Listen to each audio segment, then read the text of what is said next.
we are getting into identifying certain principles in a koyach hamak, in koyach makif, oy makif.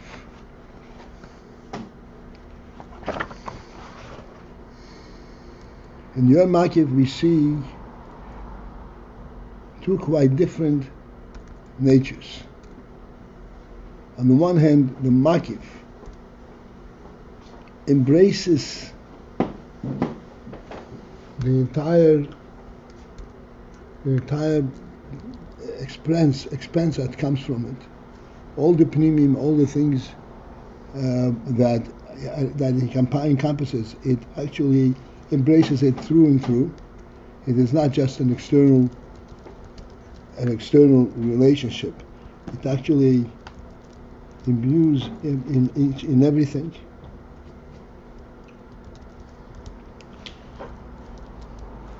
Again, using the mashal that we had, we said a home is a makif for all the furnishings and everything going up on the home. The effect of the home is throughout, in every detail, in every aspect. The table in the home, the table outside is not the same table. The table is influenced by the fact that it's in the home.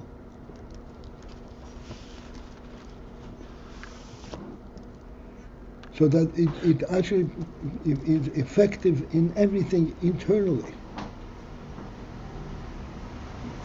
And yet, at the same time, it is not vihislapshus, which means it cannot be defined as such.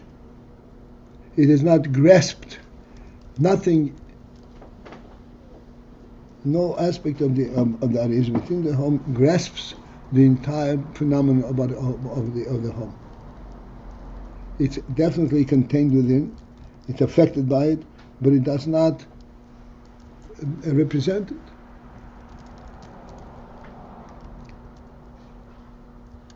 This is a makif. It embraces and permeates everything, but it remains itself aloof, above it. Thank you. It cannot be identified by identifying anything within the makif.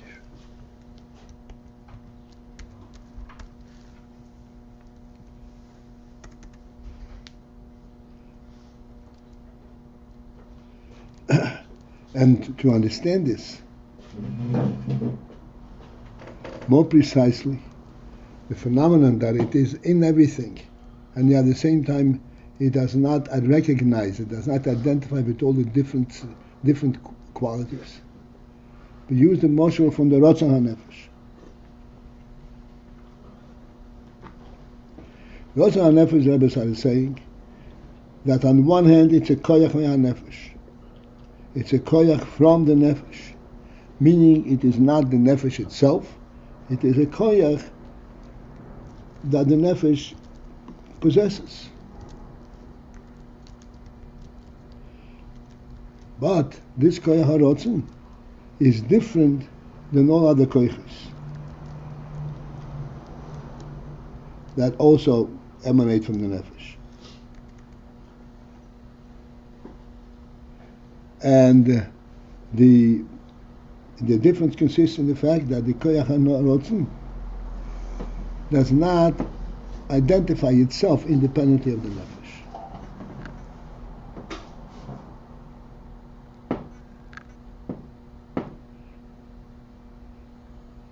It cannot act without actually involving and drawing the entire nefesh into it. All the koyachs Rebbe started saying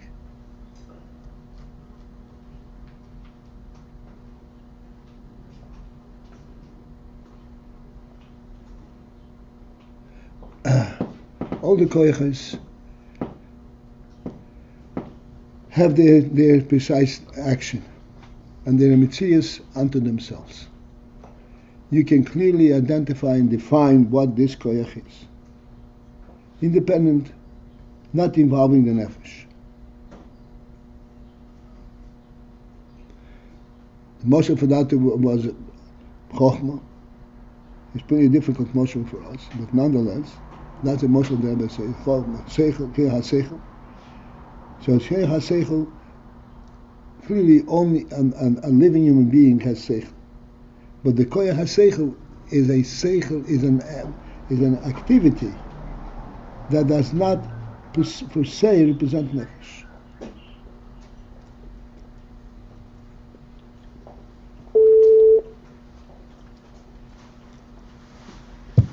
The Rebbe does not mention it over here, but there's an interesting an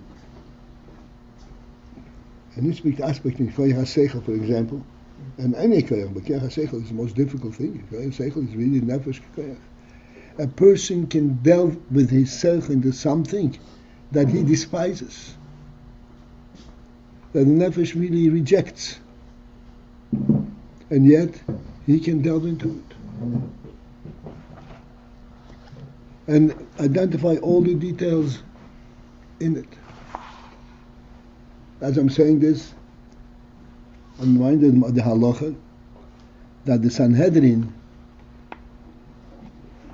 who had to place judgment on every kind of situation,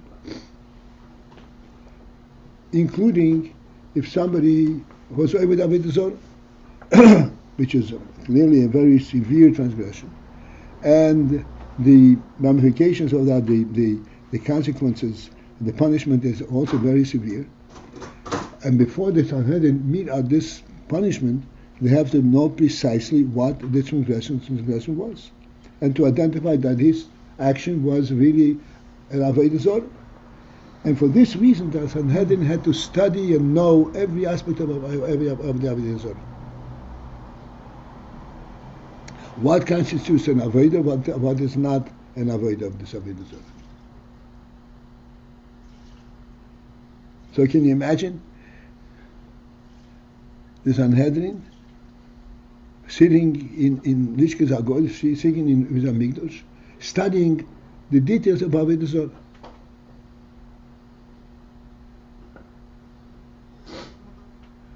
To identify in what case that it constitutes that he had actually delved into and related to avodah zarah, what is the case where he did not have avodah zarah. And yet they were able to do that, because seichel is a koyach by itself, comes from the nefesh, and it can act without involving nefesh.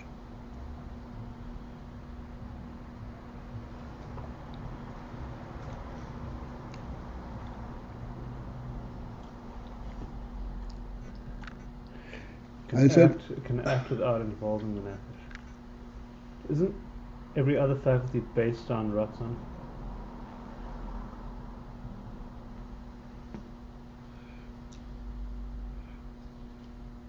So it wouldn't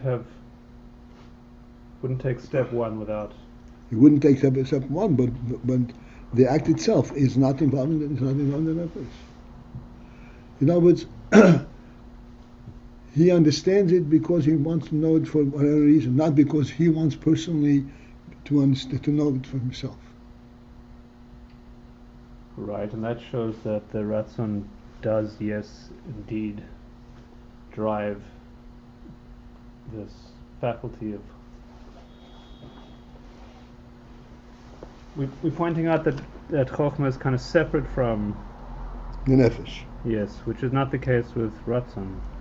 Well, we're coming to ratzon. Fine, but seemingly it's not separate because it's based on ratzon, which is unified with the nefesh.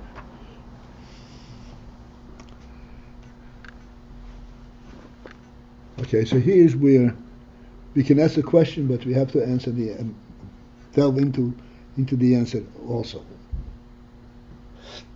The question can be asked without getting involved. Oh, yeah, of course. How can a person do anything without wanting to do it? Then you have a question.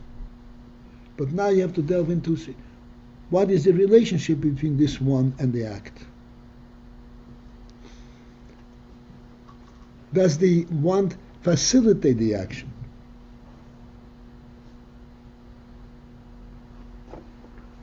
Can the action be isolated from the want?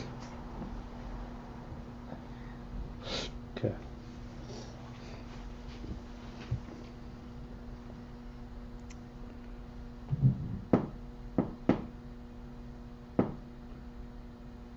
This is You said koach hasechel is from the nefesh, but it can act without the nefesh. Is that what you said?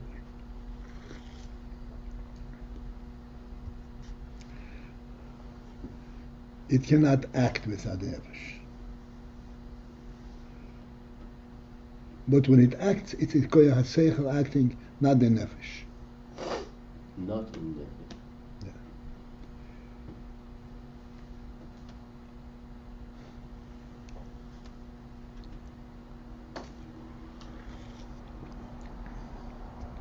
When you come to Shlomo home and you eat his cholent, can you eat this cholent without his permission? To remain on this call, press 1.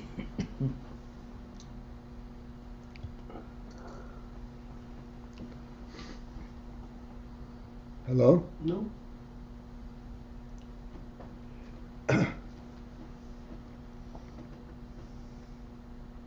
Are you eating his permission or eating cholent?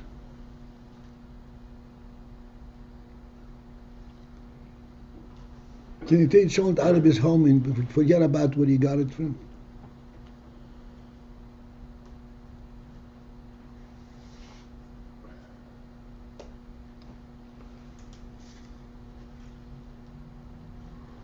And we're going to see by contrast, ratzon is a different Right.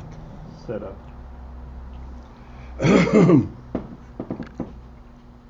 That is correct.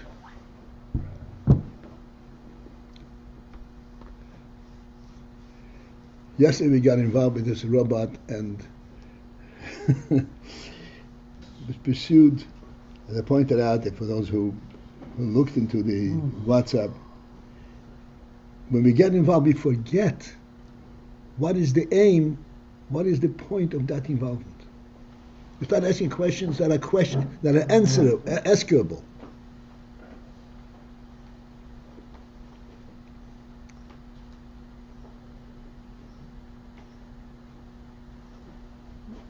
That is not the point of question. The question is in order to open up the inside, the idea. The question has to be drawn from the idea itself, not to add peripheral questions. Is it cold? Is it hot? How much it weigh? How much it cost? Yeah, it's quite interesting that seichel is our highest faculty and seemingly the guide for all that follows in human life. But here we focused on the way that it can be disinterested and delve into things that are an anathema to human life. Correct. That's correct. And this is what we're getting into to say, yes, seichel is the highest faculty, but there are qualities that go beyond the definition of a faculty. The Rebbe starts saying ratzon is also a koach hanefesh, but it's not a faculty in the same sense as seichel is a faculty. You can't want that which you despise.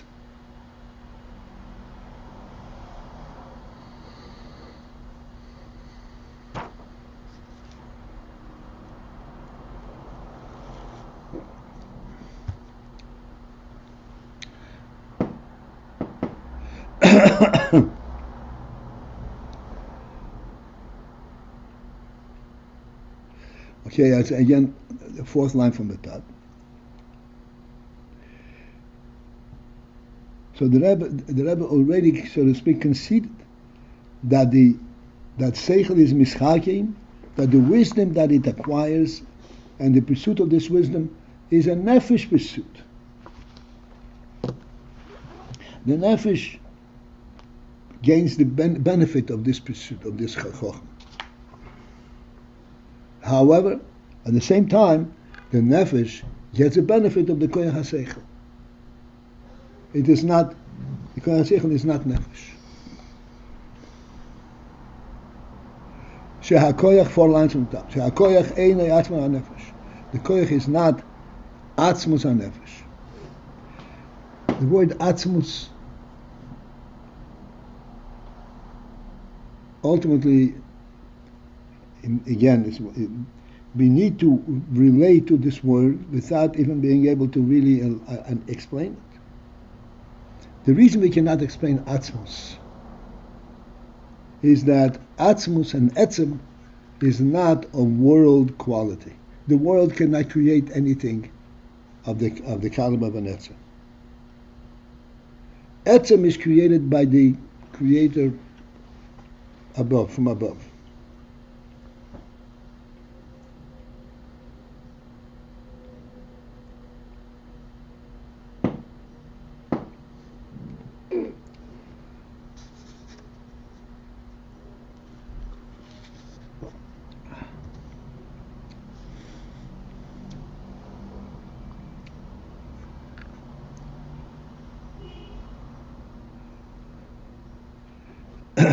I don't want to go into it now, and I don't want to deviate from what we learned, but this is not new. We really struggled with it many times.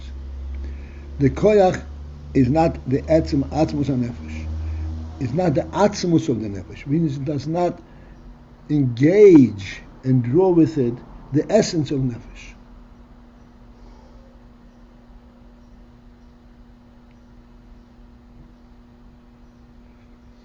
Ma shein kein ratzon, which is different in the case of the ratzon. Ein mitzias le'atzmi. It is not a presence unto itself. Chutz, external le'atzmus hanefesh, to the external to the etzem of the nefesh. It is not a presence separable, distinct from the etzem of the nefesh.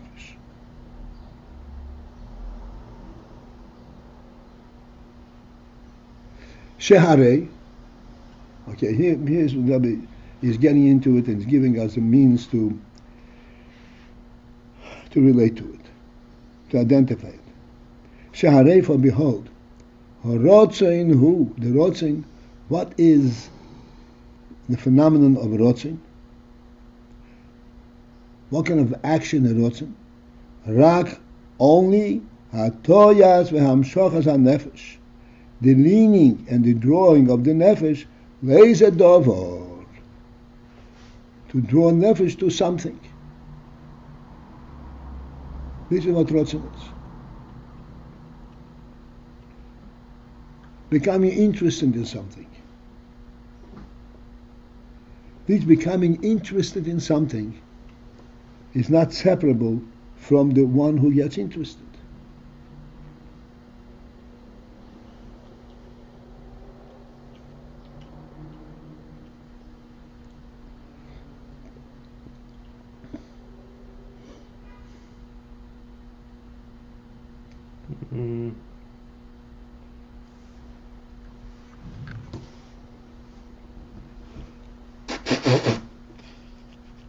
This is where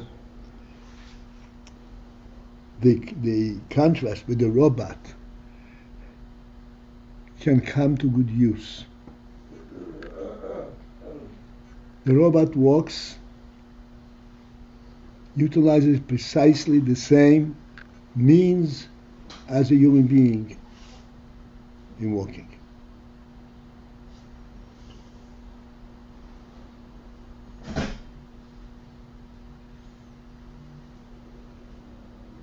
The human being, when he walks, it is him who is walking.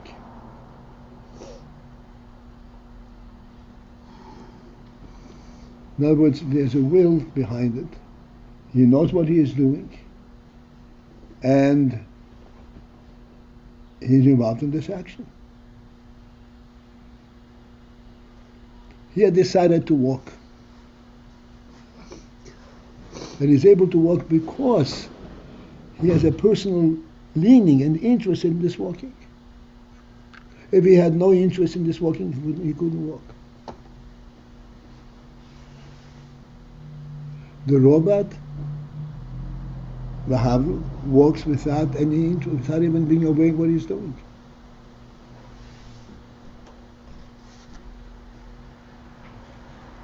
I thought you said that other kochas could have a... I'm sorry?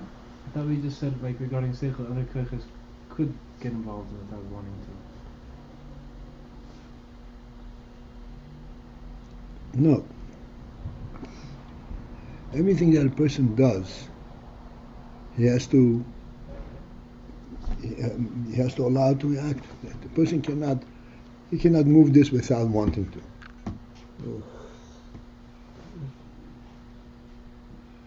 But it's not the want, the ratzon that moves it. It's a koyach. The ratzon involves a koyach of movement. The koyach of movement is a distinct koyach. It is not part of the ratzon. Let us pursue a little bit more. The ratzon, the Rebbe says, is nothing more in terms of a koyach, but the leaning and the drawing of the nefesh to something. If there is nefesh interested and involved in something, this involvement or this interest of the nefesh getting involved, this is the ratzon.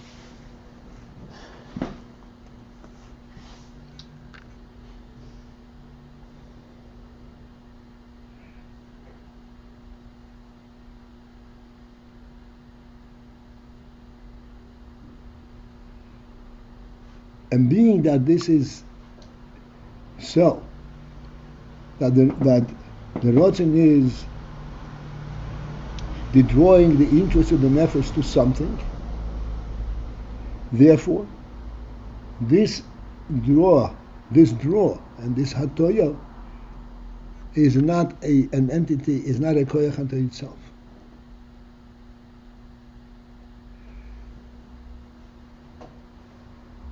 Again, I'd like we should follow this and think into it. When there is this interest, the interest is not superimposed on the nefesh. It's an interest that is coming forth from the nefesh itself.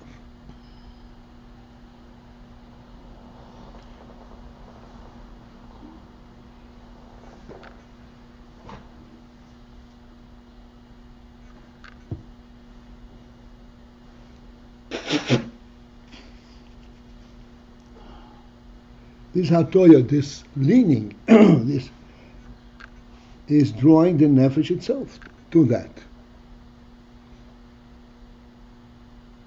If it is superimposed and forced upon him, it's not called ratzon.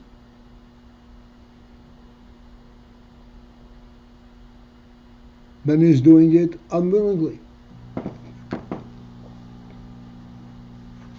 It's impossible to do anything without wanting it. So how can you do something unwillingly? The answer is, he wants to do that which he doesn't want to do. Under certain circumstances, he would want to do that which he doesn't want to do.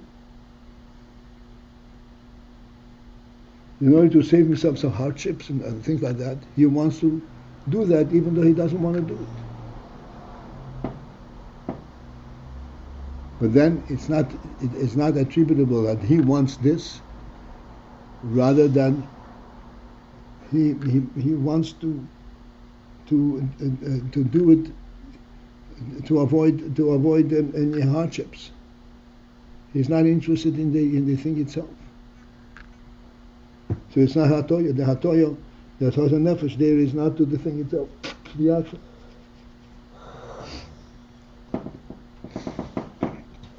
Okay, so that was, by contrast, avoidance of pain, discomfort.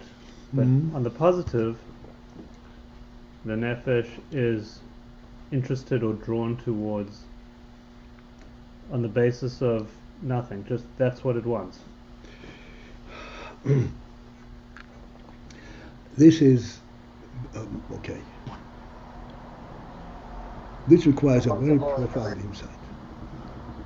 And I'd like that we should try and focusing and follow through it.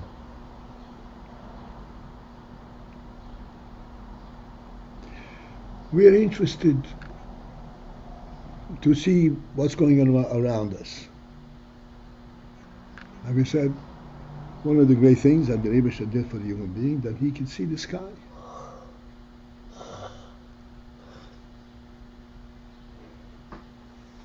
Now this observation, what does this observation mean to him?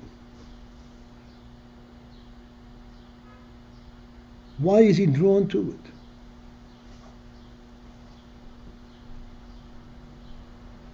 He is drawn to it because he belongs there. Because this is his reality.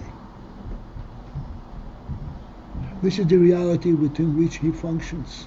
Not only within himself. This is the reality that identifies who he is. What is a human being? We said many times. A human being is a presence in the world. A human being is not a presence on Mars. It's a presence in the world, in this world.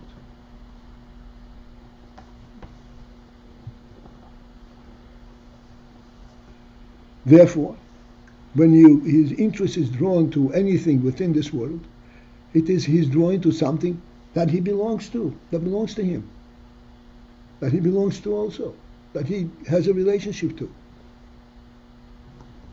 This is why we say this hatoyas hanefesh. The nefesh is really interested in that, when he sees the sky, because it's part and parcel of his reality.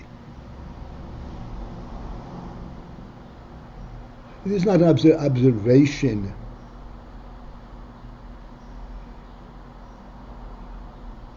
of something strange and unrelated.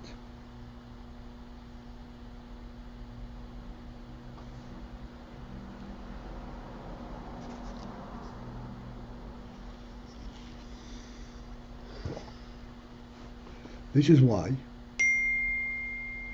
we can observe, when we talk about the sky, or whatever we observe, when we look at the sky, and it's real to us without knowing what we're looking at.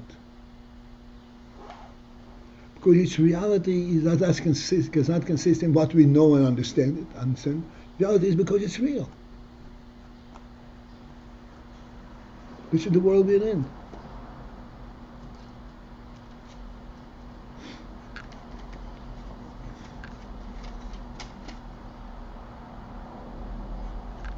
How does one person, like this our experience, move from Russia into America? Now the difference is not that pronounced, but the time we moved, there was two different worlds totally. How does a person move overnight from one place in the world to another place in the world?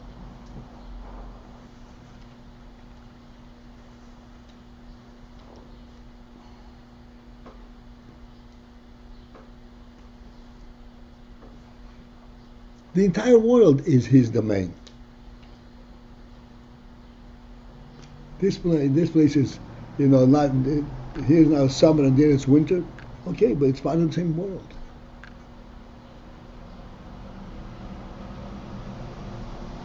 So the reality that a person relates to is the whole reality, not just the particular experience that he's got now, that he has.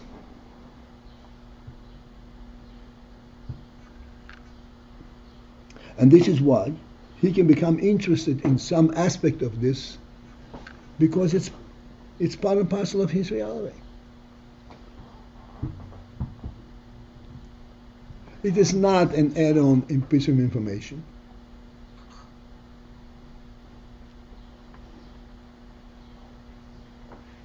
It is now summer. What is now summer? The world we're in is a summer. why he's able to identify with it.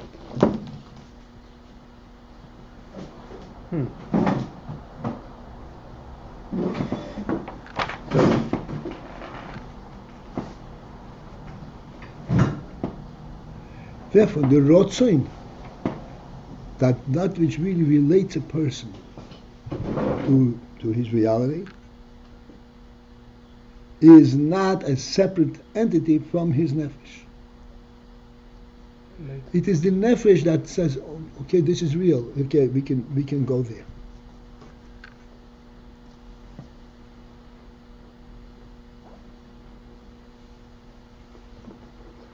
Okay. So we used the example of the sky and then the specifics of summer. It does seem like people get into all kinds of trivial interests or even destructive interests that are counterproductive. That are a distraction, right, from some kind of main interest, or counterproductive. Fine. So that's about the nefesh of Bahamas kind of jumping in there. No, that's a different. I just want to say one word about this, and then this whole question will dissipate. Yes, indeed, this world contains good and evil, summer and winter.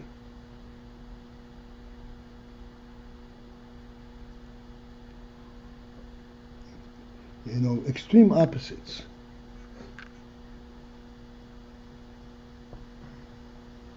The North Pole and the South Pole, or not the North and the South, not the Pole.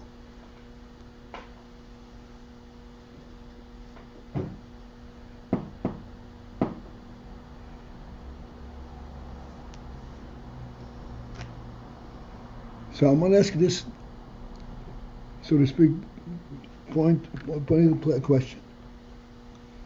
What is the difference to you to go and visit the North Pole or to visit Mars? Mars is extremely cold, even colder than the North Pole, if you can imagine. Is going to Mars going to a place that's cold, similar to going to the North Pole, a place that's cold? So this is to say, all of human interests are within a certain gather. They're sort of within a certain reality, wholesome reality, basically. That's right. This guy's into current affairs. This guy's into. It doesn't matter that much because it's all. We're putting it all within the human enterprise reality. Because he is a creation. Because he's a creation, he was created within a certain environment, and that environment is his reality, by the definition of the creation.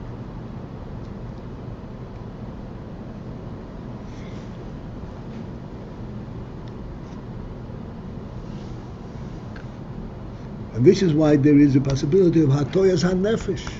The nefesh becomes interested in this. Why? Because the nefesh relates to it. So even the, like a shtus or someone gets involved in some human reality to it. That's right.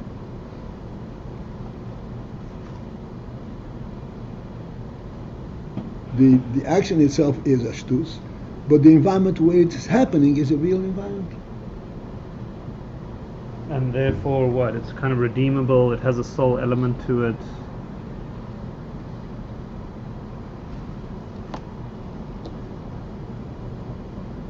It's got a certain beauty, even if it's fairly trivial. Therefore, if a person got involved in this shtus, does not mean that he did not live that time.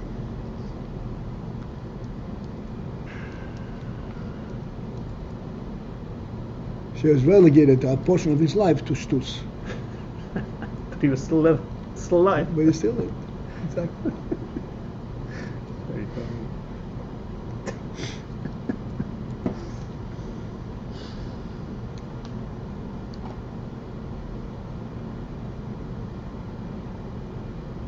Loi bibchinas, I just want to finish this line. Loi bibchinas mitzius dovel le'atzmi. The ratzon is not in the realm of being mitzius dovel le'atzmi and mitzius of something le'atzmi unto itself. The ratzon is not separable from the nefesh.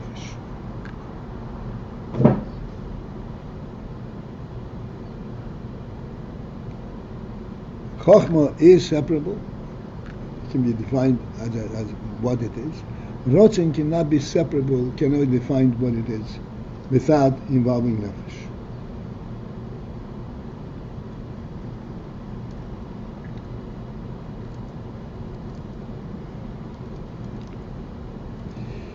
All right. This is it for this morning.